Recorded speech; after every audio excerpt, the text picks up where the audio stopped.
আমরা এটা দেখবো যে তিনটে আইডি বেনিফিটকে কাজে লাগে কিভাবে আপনারা আপনাদের ইনকামটাকে 3 গুণ করবেন। সো ভিডিওটা স্টার্টিং করার আগে একটা ইনফরমেশন সবাইকে দিয়ে নিতে চাই যে মাই লাইফস্টাইলে একটা প্যান কার্ডে আমরা হায়েস্ট 3টে আইডি অ্যাক্টিভ করতে পারি। তো এবার দেখে নেবো এই 3টে আইডিকে আমরা কিভাবে অ্যাক্টিভ করব বা 3টে আইডিকে কিভাবে ক্রিয়েট করব। সো এক্সাম্পল হিসেবে আমরা এখানে আকবর নামে একজন ব্যক্তিকে নিয়ে নিলাম, যিনি আজকে 3টে আইডি নিয়ে বিজনেসটাকে স্টার্ট করবে। তো আকবরের ফার্স্ট যে আইডিটা A1 আইডিটা আমরা ক্রিয়েট করে নিলাম, এবং আমরা জানি যে কোম্পানিতে আইডি ক্রিয়েট করার পরে কোম্পানি আমাদেরকে দুটো সাইট দিয়ে দেয়, একটা হচ্ছে ওয়ার্জি1 এবং আরেকটা হচ্ছে ওয়ার্জি2। এবং এই ওয়ার্জি1 এবং ওয়ার্জি2তে আকবরের আরো দুটো আইডি ক্রিয়েট করা হবে, একটার নাম হচ্ছে A2 এবং অন্যটা হচ্ছে A3।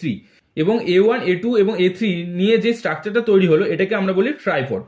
তো আকবরের 3টে আইডি ক্রিয়েট হয়ে যাওয়ার পরে আকবর বিজনেসটাকে বুঝে বিজনেসটাকে শিখে আরো কিছু মানুষের মধ্যে শেয়ার করলো। তো সেখান থেকে ইন্টারেস্টেড হয়ে এস নামে একজন এবং বি নামে একজন আকবরের সঙ্গে বিজনেসে স্টার্ট করলো। তো এস কে আকবর A2-র একটা সাইডে এবং বি কে আকবর A3-র একটা সাইডে স্পন্সর করলো, এবং হিসাবের সুবিধার্থে ধরে নিলাম এস এবং বি দুজনের 50,000 করে বিজনেস ভলিউম দিল।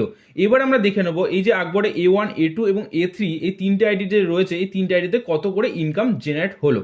বাট তার আগে আপনাদেরকে একটা কথা মাথায় রাখতে হবে, যেই আইডির ইনকাম আমরা ক্যালকুলেট করছি সেই আইডির দুই পাশে কত কত করে বিজনেস ভলিউম পড়েছে। তো এখানে A1 এর ওয়ার্জি1 এ এস এর মাধ্যমে 50,000 বিবির বিজনেস পড়েছে এবং ওয়ার্জি2 তে বি এর মাধ্যমে 50,000 বিবির বিজনেস পড়েছে। তো এখানে A1 এর 50,000 বিবি 50,000 বিবি ম্যাচিং হয়েছে বলে A1 এর 50,000 এর 12% 6,000 টাকা ইনকাম জেনারেট হয়ে গেছে। তো নেক্সটে দেখি A2-র কত ইনকাম জেনারেট হলো। A2-র একটা সাইডে এস 50,000 বিবির বিজনেস করেছে, বাট আরেকটা সাইডে কোনো বিজনেস ভলিউম না থাকার কারণে A2-র কিন্তু কোনো ইনকাম জেনারেট হয়নি। ঠিক সিমিলারলি A3-তে একটা সাইডে বি 50,000 বিজনেস ভলিউম করেছে, বাট আরেকটা সাইডে কোনো রকম বিজনেস ভলিউম না থাকার কারণে A3-রও কিন্তু কোনো ইনকাম জেনারেট হয়নি। এবার কোশ্চেন হচ্ছে আমরা কি এস এবং বি এই শুধু দুটো মানুষকেই চিনি? তো কোশ্চেনে অ্যান্সার আসবে একদমই না, কারণ আমরা অনেক মানুষকে চিনি বা ভবিষ্যতে আরো নতুন মানুষের সঙ্গে পরিচয় হতে পারে। ঠিক সেরকম করে আমাদের সঙ্গে আর নামে একজন এবং এম নামে একজন বিজনেসটা স্টার্ট করতে আসলো। তো তাদেরকে A2-র ওয়ার্জি2-তে আর কে এবং A3-র ওয়ার্জি1-এ এম কে বিজনেসটা স্টার্ট করানো হলো, এবং আর এবং এম দুইজনায় 50,000 বিবি 50,000 বিবি করে বিজনেস করলো। তো এবার দেখে নিই A2 A3 এবং A1-এ কত টাকা করে ইনকাম জেনারেট হচ্ছে। সো ফার্স্টে A2-তে এস একদিকে 50,000 বিবি আগেই বিজনেস করে রেখেছিল এবং আর নতুন এসে 50,000 বিবি নতুন করে বিজনেস করলো।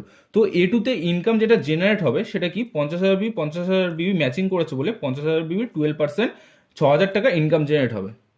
ঠিক সিমিলারলি A3-তে বি আগে থেকে 50,000 বিবি বিজনেস করে রেখেছিল এবং এম নতুন করে এসে 50,000 বিবি বিজনেস করলো, তার জন্য A3-তে 50,000 বিবির ম্যাচিং হয়েছে বলে A3-তে 50,000 বিবির 12% 6,000 টাকা কিন্তু ইনকাম জেনারেট হয়ে যাবে। তো এবার দেখে নিই A1 এর কত ইনকাম হবে।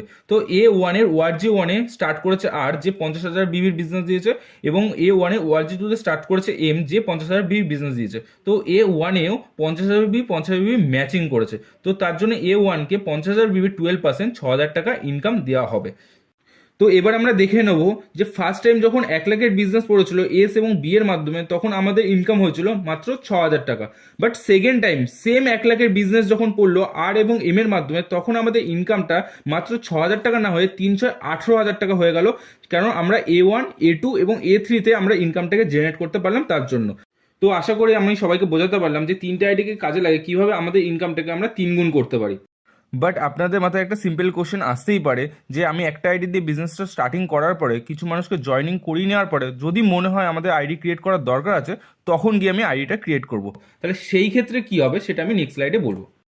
তো ধরে নিন আপনি A1 নামে একটা আইডি দিয়ে বিজনেস স্টার্ট করেছেন এবং কোম্পানি আপনাকে দুটো সাইট দিয়েছে ওয়ার্জি1 এবং ওয়ার্জি2, এবং বিজনেসটা ভালো করে শেখার পরে কিছু মানুষের মধ্যে শেয়ার করার পরে আপনার সঙ্গে এস নামে একজন ব্যক্তি যিনি ওয়ার্জি1-এ স্টার্ট করেছে এবং বি নামে একজন ব্যক্তি যিনি ওয়ার্জি2-তে স্টার্ট করেছেন, এবং এস এবং বি ভালো করে বিজনেস করার পরে আপনার মনে হচ্ছে এস এবং A1 এর মধ্যে একটা আইডি এবং বি এবং A1 এর মধ্যে একটা আইডি যদি নিজের আইডি থাকতো তাহলে খুব ভালো হতো।